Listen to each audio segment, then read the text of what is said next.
What's going on, guys? This is James Allen. I am recording this on Wednesday, December 31st, 2025.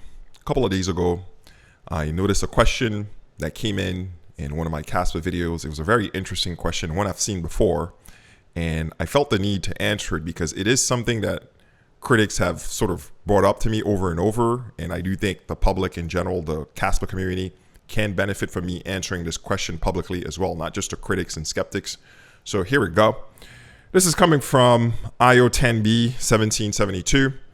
He says, can you tell me why big projects, needle moving projects on Ethereum, Solana, where all the liquidity is, why would they pivot to any chain where liquidity doesn't even compete? It's not about slightly faster, cheaper, better anymore. Spectacular point. It's not about slightly faster, better, cheaper anymore. I don't think these metrics is what will make Kaspa successful.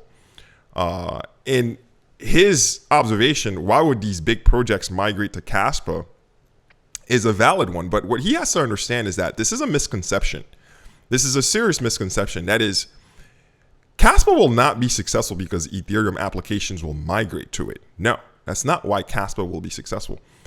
Kaspa will be successful because it enables a new category of applications to be born. I'm going to say this one more time. Kaspa will not be successful because it will steal applications from Ethereum. No.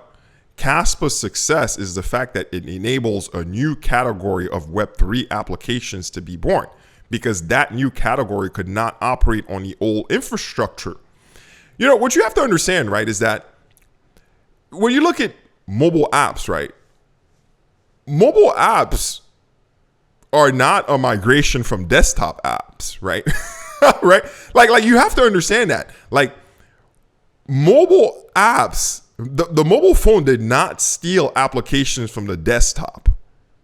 Do you understand that, right? The mobile phone enabled a whole new type of applications in the first place, right? The mobile success did not depend on stealing application from desktop. Same with Ethereum. Ethereum did not steal stocks from the New York Stock Exchange, right? It did not steal financial activity from the New York Stock Exchange. Ethereum enabled a whole new category of finance, mainly DeFi. Same thing with mobile experience. It enabled a whole new category of application, mainly interactive first. The mobile phone did not steal applications from the desktop. It's the same with Kaspa. Kaspa doesn't need to steal applications from Ethereum or Bitcoin because it enables a new category of apps to be born. Apps like Cityscape, which are very physical, native, event-driven. Because Cityscape is sending a bunch of small events. Cityscape is emitting a bunch of small events from the real world to Kaspa. As opposed to like Ethereum, if Cityscape were to do that to Ethereum, my cost would explode. Ethereum is better suited for few high value transactions. As opposed to Kaspa, it could handle a ton of continuous small events. Much better suited for what I'm doing with Cityscape. The second point is it will take a developer evangelist and a flagship application for people to see that Kaspa is the infrastructure to go to, right? They will need a developer enthusiast like myself, developer evangelist who is actively building on Kaspa and showing developers what he's doing so people could see. I'm doing it for selfish reasons, right? Because I could charge people consulting fees if they want to put their crypto project on Kaspa. And you guys know my rate right now is $300 an hour, but I'm pretty sure it will go up as demand, goes upward. So I'm doing it for selfish reason, consulting money. So the developer evangelist is how new people onboard the infrastructure. But most importantly, a flagship application is how infrastructure gets put on a map. Now, when people are doing these scavenger hunts on Cityscape, they don't know that, street cred is on Kaspa and all this stuff. They don't know. It's not until way later people start to ask, what's the infrastructure behind this project, right?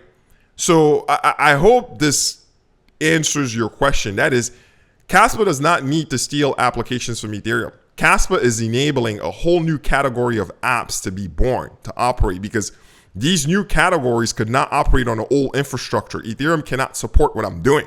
Second, developer evangelists like myself who want to make money consulting will make onboarding the infrastructure much easier and put the word out there for other builders to come to the platform. And three, you need a flagship application, an application that everyone is using in the mainstream.